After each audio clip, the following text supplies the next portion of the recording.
Okay, yesterday we started learning about the mitzvah of tzitzis. We discussed that the real garment of tzitzis is wool and linen, not together. That's the real beged, which is, according to all opinions, a chayv in tzitzis. We also started discussing a little bit, we didn't get really into it too much, that when the Gemara says nighttime is not the time of tzitzis, what does that mean? Does it mean that night you don't have tzitzis, during the day you do have tzitzis? Or does the machlekes in the Rishonim, or does the Mishnah and the Gemara mean that a night garment doesn't need tzitzis, but a day garment, even if you wear it at night, would need tzitzis?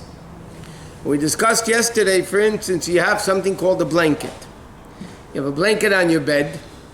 Somebody goes to sleep at night and wakes up while it's still night. Obviously, it wouldn't be too much of a question because a blanket officially is a night garment because you're supposed to sleep at night. The Gemara says you're not supposed to sleep during the day.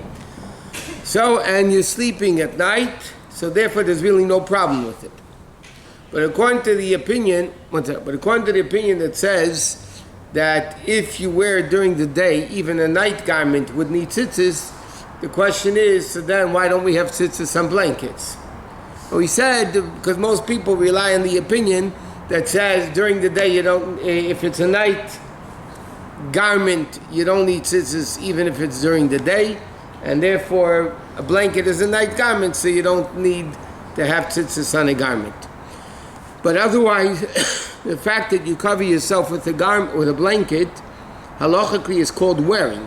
Like we said, you can't wear shatnez, you can't wear wool and linen together, even as a blanket, because you're still wearing it. Anything that covers you, anything gives you warmth is called wearing. Halachos says a person should preferably have a nice talus. Nice talus. Zakeli vanveo, the Gemara says, this is my God, I will exalt him. The Gemara says, the snow in front of the mitzvahs. You're supposed to do mitzvahs with a lot of beauty.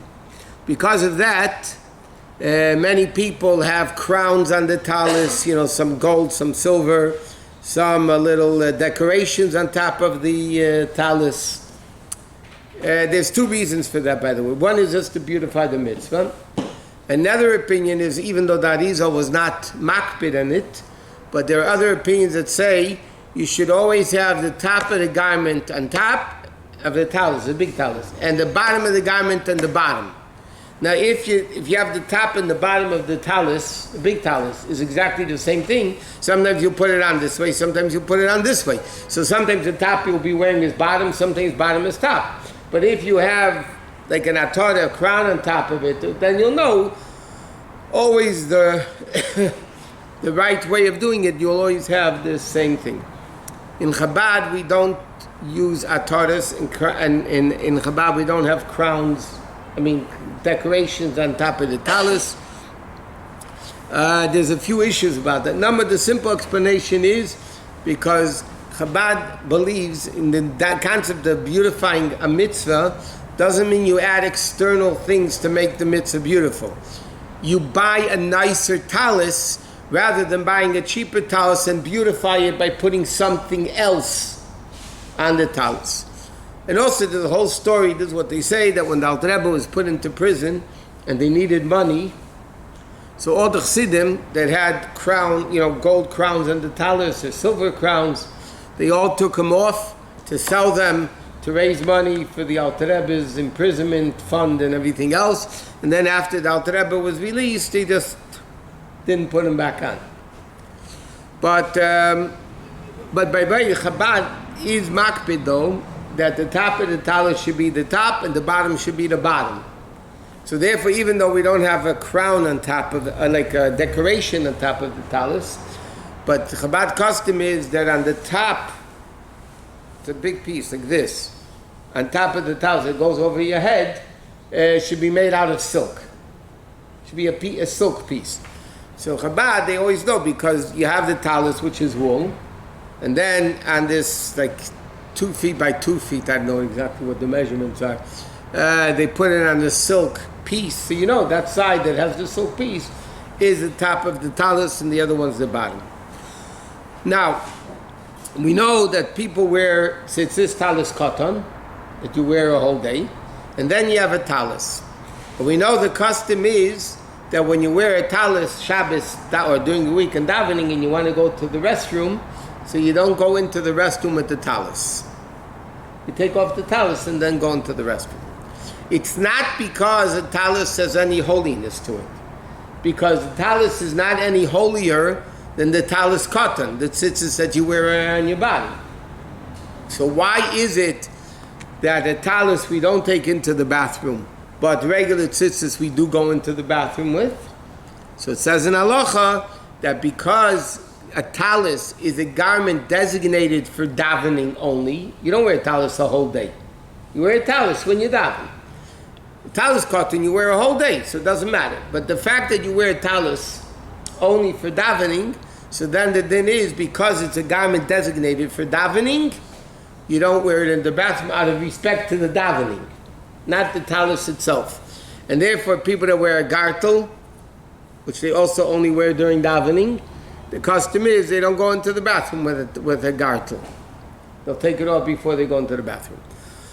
Or it's also brought down in Svarim, and Yom Kippur, people that wear a kittel, the white thing, because Yom Kippur you only wear it for davening, you don't wear it when you're not davening. You wear it during davening, so you also don't walk with a kittel into the bathroom. Okay, next. When you make the tzitzis, we mentioned yesterday that the Gemara says tzitzis, tzadik yud, sof equals 600, right? 90, 10, 90, 10, 400 equals 600. The 8 strings and the 5 knots, that is altogether 13, and then you have 613 mitzvahs. Now when you have the tzitzis, okay, so the tzitzis, there's also a lot of different ways of customs of making the tzitzis. But you have, when you put tzitzis in a garment, so you have 2 knots tying the tzitzis to the garment, and then you have a bunch of loop arounds, then you have another 2 knots, a bunch of loop arounds, another 2 knots, so you have 5 knots altogether. Right? You have 5 knots all together. First 2 on the garment, then another 2, another 2, another 2, another 2. So you have 5 sets of knots. Now in between the knots, how many wraparounds do you do? So even halachically, there's no set amount for it. But it's brought down Shulchan Aruch. The custom is to do 7, 8, 11, 13. If you notice, between the first 2 knots, there's 7 wraparounds. Between the second 2 knots is 8 wraparounds. Between the next 2 is 11 wraparounds, and between the last one is 13 wraparounds. What's the inyan of wrapping 7, 8, 11, 13? So the Alter Rebbe brings down Shulchan Aruch that 7 and 8 is 15, and then 11 and 13 is 23. 24, thank you. 24. 24 and 15 equals 39. So how many wraparounds do you have altogether? On each tzitzit, you have 39. What does 39 equal? Hashem Echad. Hashem is 26. Echad is 13. So you have 26 plus 13 equals 39. Because we said tzitzis remind you of all the mitzvahs of the Torah. So in each tzitzit, the amount of turnarounds, what's called chulias, by the way, that is called, then you have 7, 8, 11, 13. There should be Hashem Echad. How we get, if we have 2 knots between each one, it's called more than 5 knots. No, each double knot is 1 knot. Because a knot halachically is really when it's double. Even on Shabbos, if you make a single, right? If you make one of those 2 knots, it's not really a knot in Shabbos. At the end, you're supposed to do it. Because, well, you want to tighten the knot at the end to make sure it's a tight knot, yeah. Now, another interesting thing is, it's a minig. It's a minig. I mean, every minig comes from, I've seen that, but it's not a halach. By the way, if somebody doesn't have that, Let's say they have 5, 5, 5, 5. The yates in the mitzvah tzitzis. It's a minute to do X amount of what's called chulyas, the wraparounds, to make it should equal Hashem Echad. Okay, next. By the way, it's interesting then. Can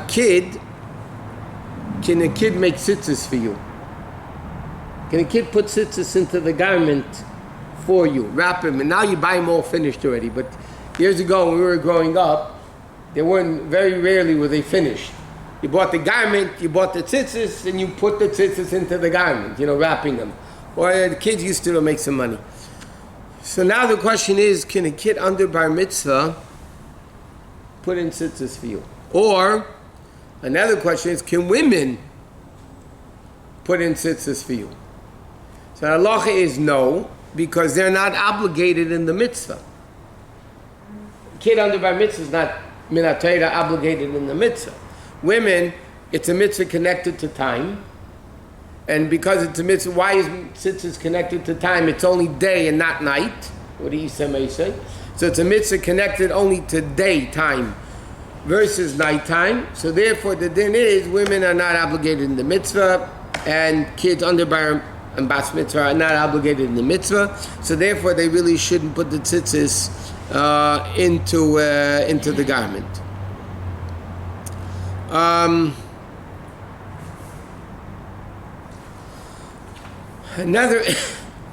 Another interesting din with the tzitzis. Here's another interesting argument in halacha. Can you put tzitzis in a garment at night? Tonight, now I buy a garment, I buy the tzitzis. Can I put the tzitzis into the garment, wrap them around at night? There's a machlekes between the Pri Megadim and the Levush. One holds you could do it lechatchila, you could just do it, and the other one says no, you're not allowed to even b'diavad it's also. The Chassidim say over in the name of the Rebbe Rashab that he said you could do it at night. That the Rebbe Rashab said you could do it at night.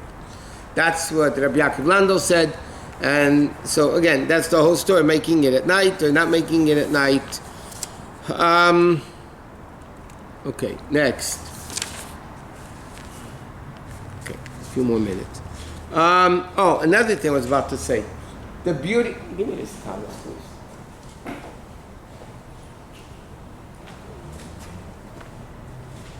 Okay, the beauty of the tzitzis, this is what it says in Shulchan, the beauty of tzitzis, that the strings are double the knots. I mean, this is the knot area, right? The hanging part should be double, at least double. So let's say this is more than double. Even if it's less than double, it's still kosher.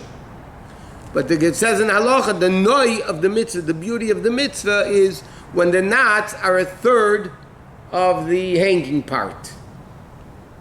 So meaning the hanging part is twice as big as the knot part.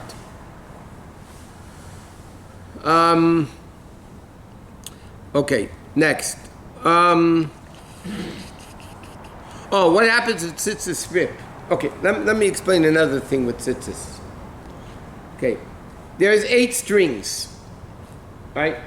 There are 8 strings, but they're really 4 strings. You have 4 strings, long strings, and then one that's even longer than the other 3. It's called the shamis, and that is put into the garment through the knot, and then you double it. So the 8 strings are really 4 long strings doubled that you're making the knots on, right? So it's not 8 strings, it's 4 strings doubled. At the end, the outcome is 8 strings, but it's really 4, and the one longer one that you put around the chulyas, that you need to be longer because you're using it much more. You're wrapping it around, so you're going to need much more space for the long one. Mirta Hashem, tomorrow we'll get into the tchelis tzitzis. A lot of people, it became very stylish today to wear the tchelis tzitzis. which is not our custom. But anyway, we'll get into that. But now, if strings tear, b'diavad, how short can the string be to store? Not preferred, but b'diavad, what's the shortest the string could be that it should be kosher? It has to be long enough that I can make a knot out of it. As long as I'm able to make a knot from the length of that string, it's kosher. Excuse me, But for even- chinuch of children, can they put on tzitzit or tefillin? They do that. Not tefillin, tzitzis they could. Tomorrow we'll talk about it. The whole thing with tzitzis and tefillin.